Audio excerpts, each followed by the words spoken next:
Getting back to an AIPAC person reaching out to you, despite the fact that you were very outspoken about your pro-Palestinian advocacy, what do you think that says about AIPAC? Like, what do you think that says about even like candidates that they think are malleable, they think are easily persuadable? I would say they the wrong one then on my part. It is a level of desperation. And in this situation too, because I consider myself a son of a black radical tradition, right? And so and then circling back to this, skinfolk, kinfolk conversation, it is just a level of self-loathing that is almost hard to comprehend, especially when you've got somebody shilling for AIPAC who is a person of color. Now, what does that say? I think they think we're useful idiots. We're actually brilliant and we're winning and they're losing. Now, I think, specifically in my race, I think that's because they see us as the most viable candidacy and something that is good. I mean, I liken our race similar to Afton Bame in that we have a real working class movement that's not labels, but we have a real chance of flipping this seat. And like when we flip Missouri 4, so goes the world. Like politics changes. No, this is something that I've talked about quite extensively. Like a lot of people talk about how democratic socialism can only win in like deep blue districts, which by the way, they never interrogate why that's the case either, because those are still Democratic voters. Like in New York, that was a closed primary. Yep. So these are lifelong Democratic Party voters who saw an establishment Democrat, the head of the Congressional Hispanic Caucus, as a matter of fact, against a 32-year-old activist with no previous experience. And they said, I like the message of the activist. I trust this person more than I do the person that's been my representative at that point for running for a fifth term. That means it's actually the voters that are looking for this change. What a concept. Right? Democracy. The voters that have an appetite for this change. Yeah. So I think that there is a real opportunity here to expand beyond that. I think like there is no working class movement in this country without the black working class, and there is no socialist movement in this country without black socialism. Especially in the heartland, man, like the black preacher in the heart. I mean, we're real close to Lawrence, Kansas. I forget the name of the socialist newspaper that's out there. It was the first paper to publish The Jungle. I can't remember, I'm spacing on the name right now, but yes, we have a working class, populist, socialist tradition. If I can get like a little Star Spangled simp real quick. I mean, we come from a radical American promise, and believe it or not, I think life, liberty, and the pursuit of happiness is transformational. We got life, right? You got a bunch of these folks. It's an awakening, not a religious thing, right? You got a bunch of woke folks. How the hell are we going to get anything done? We chose liberty. We chose people power, not profit power, not pack power.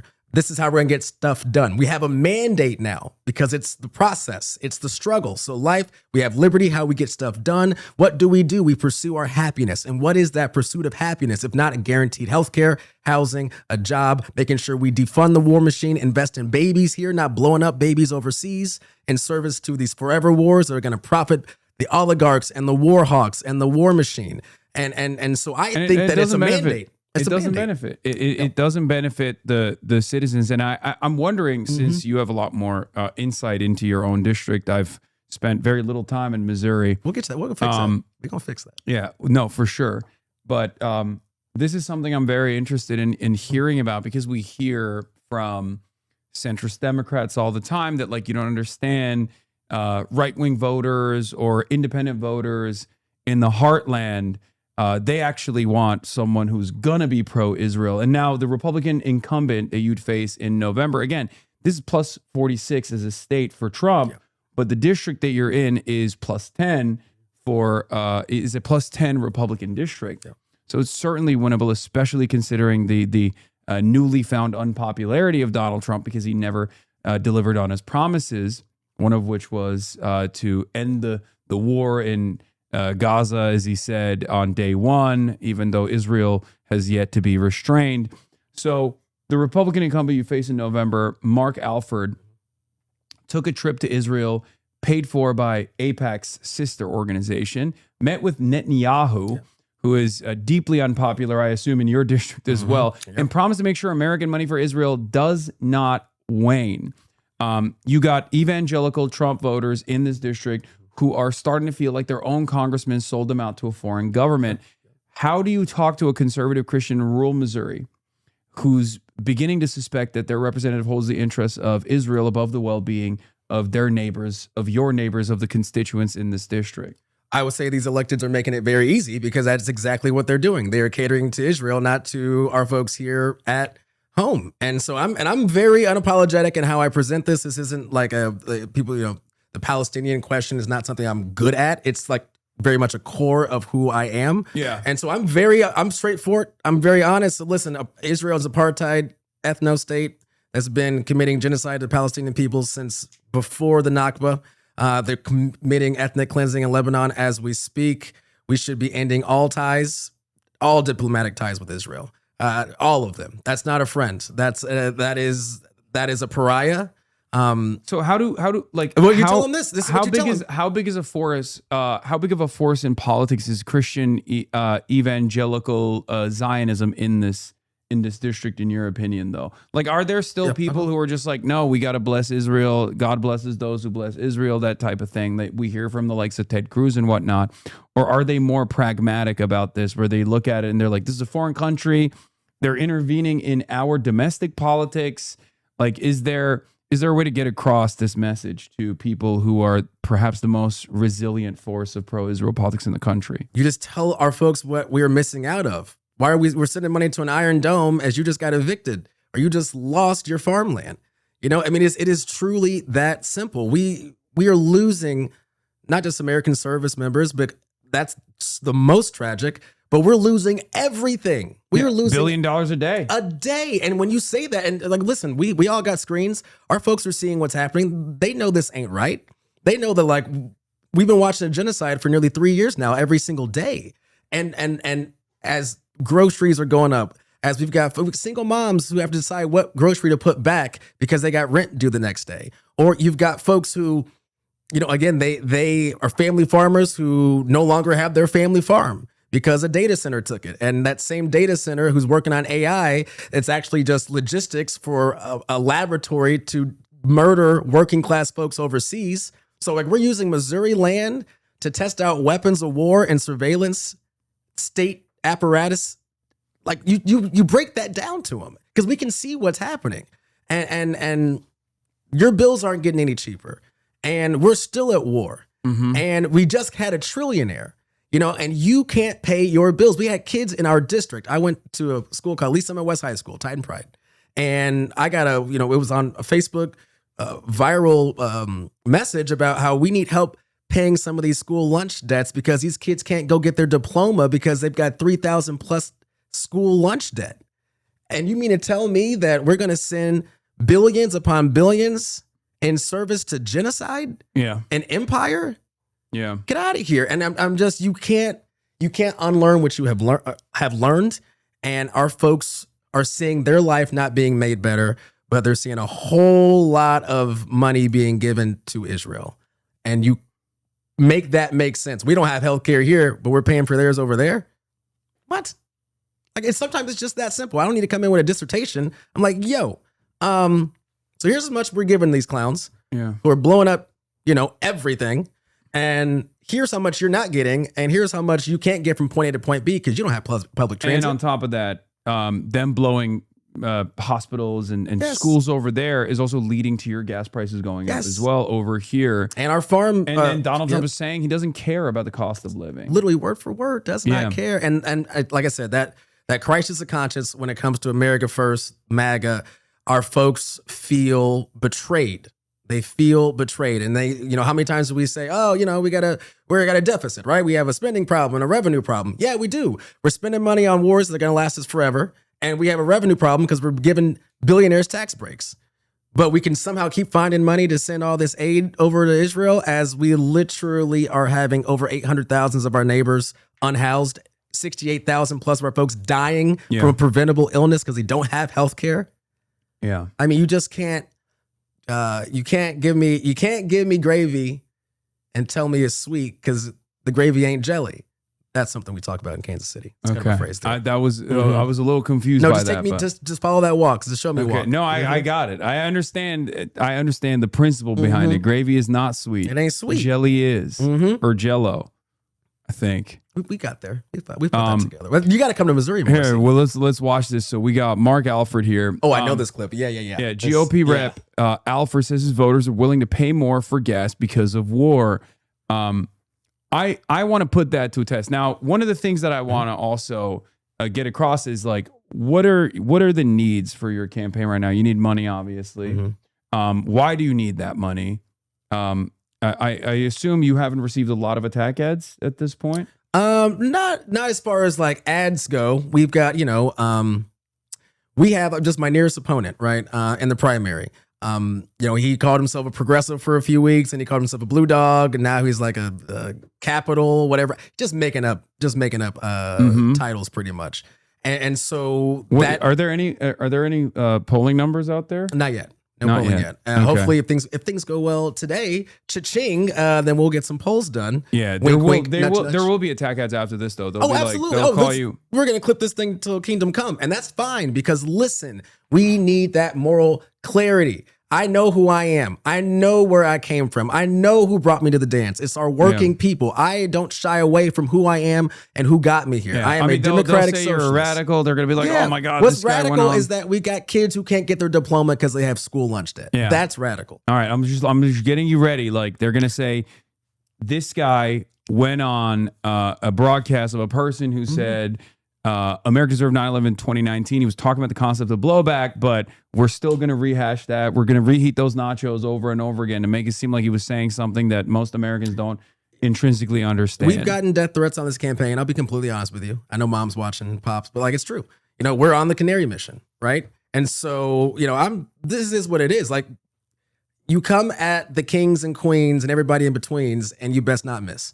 Yeah. And these folks don't understand that what they have in me and our movement is undeniable. From undesirable to undeniable. This photo's crazy. Isn't it crazy? Yeah. But I hate that they cropped out. So I got mittens on, and I hate that they cropped my mittens off. Oh, because they wanted to make you look. I mean, look at it. Honestly, we know what they were doing. We know exactly what. Yeah, they were like scary, angry black men. But look at that. That's why they don't show the mittens. Look at that chiseled cheek, though. I mean, you talked about John Cena earlier, and I'm just saying, like, you can see me, and he doesn't look terrible. But I will say too, like, one of the parts that I love about this is that I got the Canary Mission to post a Bret Hart meme, which is just truly like. My little pro wrestling heart is just, completely just, was just so promoted hatred of America. This was what it was, the original link. Bibi Netanyahu, the blood-soaked butcher of Gaza, has once again dragged the world closer to an all-out war with his latest reckless strikes on Iran. Trump and his war hawks grovel at Bibi's feet while mainstream American media parrots Israeli propaganda as if it were gospel. Enough.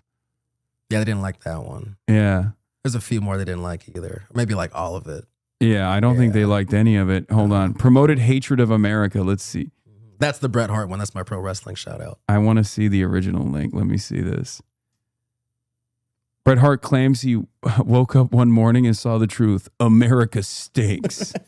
They're going to definitely clip that one. They're going to clip that. That's funny. You see, that's the other thing, though. I think a lot of these things, a lot of these like attack ads and a lot of these counters that would work in a pre-Trump universe don't have the same emphasis anymore because Americans are by and large, and especially Republicans, are by and large sick and tired of this like, oh, you made a joke at some point. You posted this meme, this like wrestling promo. I'm going to take that seriously. I'm going to take that like it's your fundamental plank of your campaign. I think, and maybe you can correct me if I'm wrong on this, but I think people hear that and they go, really, what are you going to do for me? That's what I want to hear. Yes, that's it. Like, what are you going to do for me? Are you going to make sure that my healthcare is adequately funded? Are you going to help me make sure that my rent is stabilized, that like the cost of living is manageable? Because I think that's what people care about at the end of the day, but they've forgotten to care about that because unfortunately, Democrats don't offer that as an alternative. No. They also engage from a defensive posture in like culture war things, like culture war battles. It's a muzzle. And they refuse to focus on material changes that people are desperate for. And I think that is why I think your race is a huge test for that, is a huge battle against that.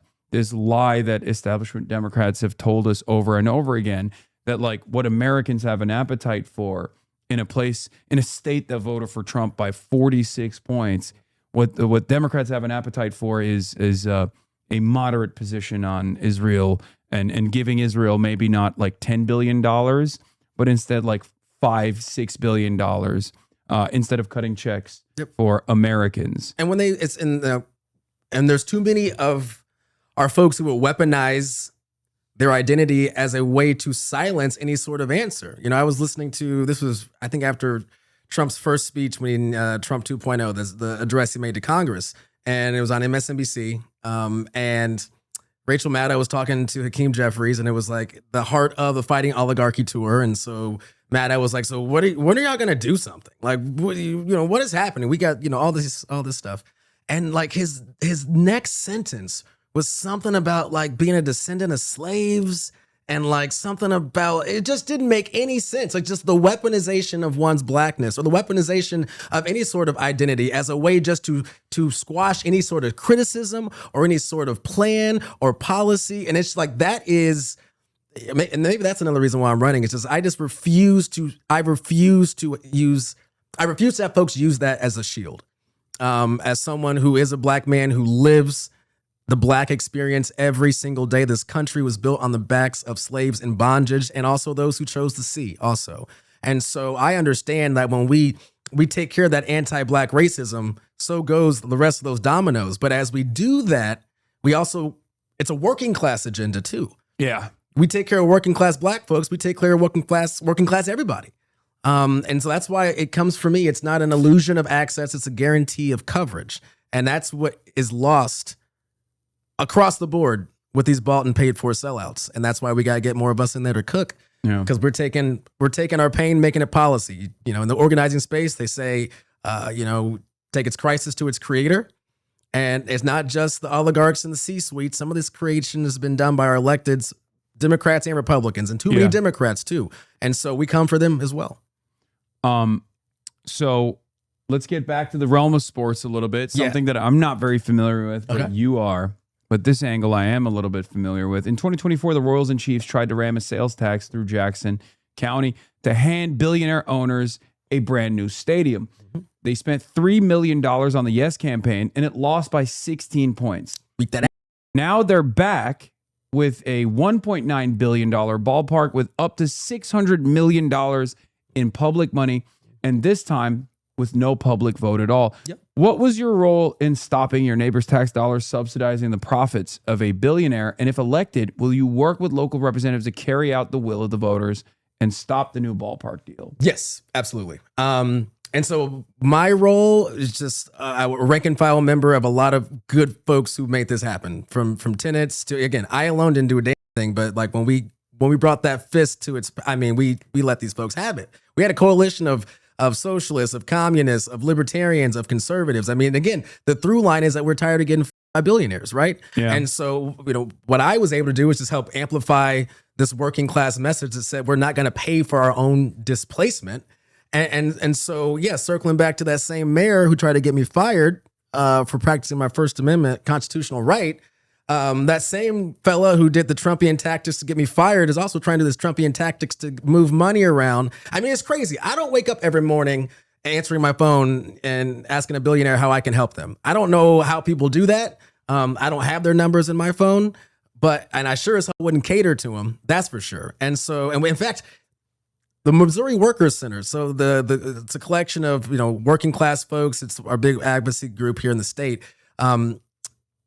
They submitted signatures to put this onto a ballot. You lost once, you're not going to skirt around us. Yeah. And so, but he seems to say his exact words that ship has sailed already. Are you kidding me? So he thinks because we can maybe buy some shovels and break a little ground that we're just going to bypass the will of the people? What are we doing here? There is no reality where I will ever sign off on giving a tax break to a billionaire to do anything. To do anything. You want to pay for that playground? Do it yourself. It still might be a bad idea. Yeah. But we're not going to do that. And like the fact that we talk about a better world is possible in DSA, right? Again, who is that better world for? Because we talk about, hijacking our nostalgia, hijacking our civic pride. I mean, you should have seen all the ads. The Royals are going to leave. The Chiefs are going to leave. And yeah, the Chiefs are going to leave. But you know what? Because the fact that you would take what we gave you, our heart, our soul, our dollars, and because you want a bigger handout, you're going to go across the state line. All right, see you later then. Because it's a bad deal for them in Kansas too. And so, I'm getting worked up because it's personal for me. And it's personal for a lot of us. And yeah, where's the Kansas City pride? They're trying to put it in somebody's pocketbook, baby. That's the problem. That is the problem. And it's not going to be allowed to happen anymore because we're going to make sure it doesn't happen anymore. So yeah, expect us again and then keep expecting us. This is nonsense and we're not going to allow it. We're not going to just find loopholes to continue to find reasons for us to pay for our displacement. That's nonsense. It's not going to happen. We're going to fight back. These are, and by the way, these are losers. These are losers. So it's time to throw these losers under the bus. I'm not going to simp for a bunch of billionaires who took an L. We just showed we can beat you. We're going to beat you again. Yeah. It's still. And actually, one last thing. I got frustrating. I got some sports folks because I come from radio. And this is this is what they do to working class folks. Because I got a lot of really good friends who work in the sports world. And, some of my best friends said, Hartzell, man, like, I hear what you're saying. I'm out for you. Like, rah, rah, rah, power to the people. But hey, like, billionaires do pay your bills, man. Like, do you? And I just. Mine too, technically. And listen, like. I'm on Amazon, so. And I'm going to take that check and I'm going to make sure that I use it to do everything I can to make sure that you are no longer a billionaire. Yeah. And I'm okay with saying that. Yeah. It's just unbelievably frustrating. It's like funds to Israel, funds to billionaires that want to build their new larger stadium at a time when people are suffering. I think people can see it. It's getting so glaringly obvious. The contradictions are heightening to such a degree that I think like the average working class person understands that they're being shafted. Yep. It's up to us to either allow the reactionaries to channel that frustration into our neighbors, undocumented migrants, trans people, black people, or it's up to us to clearly communicate who is at fault here and what they're doing to people. And we do both those things. Yeah. And that's what, like at KCDSA, we're doing the exact same thing. We have our KC Ice Free campaign. So what we're doing is we're going to our neighbors and just letting them know, like, hey, these are your rights. Like, we've got your back. We're going to drop off those cards. Yeah, but we're also going to make sure that when we get those notifications, we're going to be out there. We're going to stand in the way. We will record these things. We're going to make sure that we have to have us. And so we can name out our enemies, name out the folks who we're coming for, as in the same time, making sure that we take care of our folks on the ground. And that's how you do that. That's why I'm so happy I'm running as an organizer, because if you don't have that, you don't get that. Yeah. So big tech. Yeah. Our favorites. They are, we talked about it already a little bit, but they're descending on the Missouri farmland and Kansas City suburbs right now. I've seen it with my own two eyes. They, when I was stumping with Corey Bush, there was this old, I believe like warehouse looking area. The roads were covered in potholes. It was a very bumpy ride. And in that bumpy ride, I pointed out this like cool looking building that was near the college campus. I said, what is that? Like, what's going on over there? And they said back in the day, the Armory used to be a place where there were a bunch of businesses, like a bowling alley, things like that. And now it's a data center. Smack dab in the middle of St. Louis. And it turns out, I mean, it was across from the Target 5+1. And I thought that was somewhat dystopian to see those two things like at the same time. But yeah, they had converted this like beautiful looking building into a data center. Data centers are not just taking up space in big cities, but they're also eating up a lot of this land, Missouri farmland, and also the suburbs.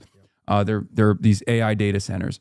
And in downtown areas too. In the urban parts. There's an 800 megawatt project in Independence that just got $6.26 billion in tax breaks, while Google and Amazon are buying up all the farmland. you know, you got Republicans that are like, the Chinese are coming, they're buying up the farmland. Turns out it's not the Chinese. It's Google and Amazon that are buying up this farmland. Your opponent, Jordan Herrera, he won't touch this issue with a 10-foot pole because he's terrified. How do you stop big tech from draining our water, our resources, jacking up our electricity bills, and paving over farmland to power AI slop? And why is your opponent, Jordan Herrera, even afraid to talk about this? Well, I will say it's hard to talk about data centers and stopping them as you use AI for all your social media captions and your posters and your flyers, and you don't have a union bug on any of your material. That's probably not the best way to start that conversation. Yeah. I would say that I am unapologetically anti-data center. I want a moratorium immediately. I want, if we're going to have them, they need to be public utilities and need to be regulated as such. You know, Senator Sanders says we should own 50%. I think we should own 100% of that. And we need to make sure that we have a sounds a lot like what Bernie was suggesting. Yeah, and I want Bernie to do a little bit more. Yeah. 50% ain't enough, baby boy. Come on. I mean, again, we've got folks who would have us send our water, clean water, as we got folks in our district who don't have that, by the way. Yeah. But some of the clean water we do have, we're going to send to cool off a computer that's going to take our jobs away and make sure, like, this is the new NAFTA is here. You know, and this is taking not just the rest of the blue collar folks we still had, it's now coming for white collar folks too. Yeah. And so, no, this is massive. When I'm in rural America, it's rural hospitals and healthcare. It is data centers, and it is the security state of this flock cameras. Those are the big threes that I'm hearing in the ground in rural America. And they are angry. Yeah. Angry. And there's so much between the corruption, between the unaccountable big money, the sellout of politicians. You mentioned in independence. They debased themselves. Just absolutely disgusting. And I hope there's gonna be some recalls, and I hope all them busters end up getting kicked out.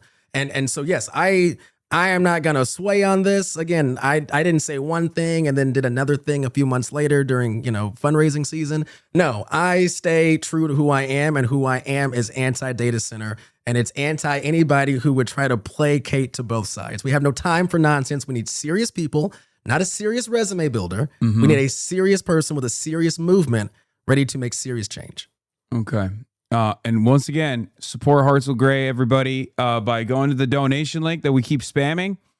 You can also phone bank for him as well. But remember, this is a campaign that's backed by you, the people. Yeah. So obviously, every dollar helps. I think our average is about, I have my phone on me, it's like $21. Okay. And how much have we raised so far? Does anyone in the chat know how much we've raised so far? Because I think Michael from Pennsylvania raised 12 grand for you.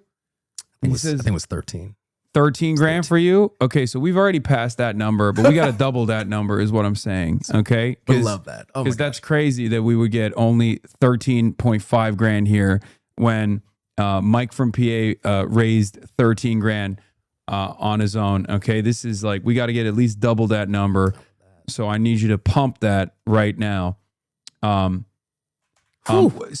is getting pumped. Oh boy, yeah, look at speaking that. of which, so there are obviously a lot of nationally prominent campaigns and nationally prominent politicians that go out and endorse some of these races. Whose endorsement would you court if you had the opportunity? Oh, man. Every single leftist in this cycle we've seen, from Zoran to Daria Liza to Chris Rabb to Melat, who's going to get through, Dr. Hamawi. Again, we were endorsed by Congressman Ro Khanna. There's also Justice Democrats. Have you reached out to them at all? We're a red to blue. And I know that's, blue to blue is a little bit more sexy. But I do very much appreciate all the work of Justice Dems. I mean, absolutely incredible. And I do hope that in this moment that, when we say run candidates everywhere, run socialist candidates everywhere, we got to make sure that we run those that are going to be red to blue flips. Yeah. Because we do have a real opportunity, a real moment. So I can't wait we've had some conversations a little bit earlier in the campaign, would love to circle back. I know we got a lot of wins. We got more winning to do. And I know, we're of the left, we're grassroots. So I know resources are we're never going to outraise the right wing jabronis, but we are intentional with ours, and I think that this is a campaign worth being intentional on.